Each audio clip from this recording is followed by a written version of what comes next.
Në ditën e dytë të samitit të diasporës, kryeministri Edi Rama ju drejtua shqiptarëve që jetojnë jashtë vendit me mesazhe të forta për guximin, sakrificat dhe sukseset e tyre. Gjatë fjalës së tij, kryeministri vlerësoi rolin e diasporës në përfaqësimin e Shqipërisë në botë, duke theksuar se ata kanë ndërtuar jetë dhe karrierë në vende të huaja, duke mposhtur stereotipet dhe duke fituar respekt përmes punës dhe përkushtimit. Atëherë, askush prej jush, kur dilnit nga kufit e Shqipërisë, apo kur kërkonit nga Shqipëria një shërbim, nuk mund ta merrnit dot, përveç se duke pritur pushimet për të kthyer në shtëpi dhe në vend se të pushonit në të gjitha ditët, ta kalonit një ditë të tërë në radhë për të marrë një shërbim. Sot ju i merrni pothuajse të gjitha shërbimet, 95% shërbimet shtetit, në çdo pikë të botës ku jeni, thjesht dhe vetëm fal shtetësisë suaj dhe një kliku në smartphone-in apo kompjuterin tuaj. Kreu i qeverisë u ndal edhe tek procesi i integrimit evropian, duke ju përgjigjur kritikave të opozitës.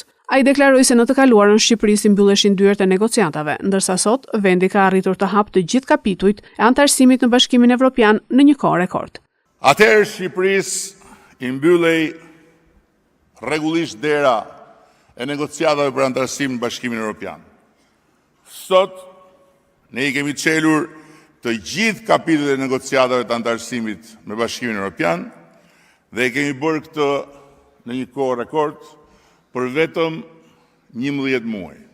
Atëherë, kur ju erdhën në samitin e parë, e ardhmja europiane ishte aspirata që mbetej larg.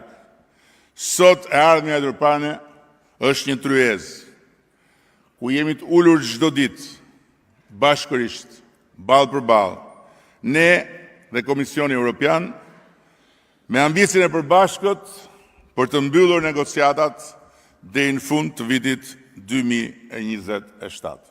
Kryeministri Rama bëri një paralelizëm mes rrugëtimit të emigrantëve shqiptar dhe përpjekjeve të Shqipërisë për integrim, duke theksuar se ashtu si diaspora priti dhe punoi për të pranuar, edhe vendi tregoi vendosmëri për të bërë pjesë e familjes evropiane.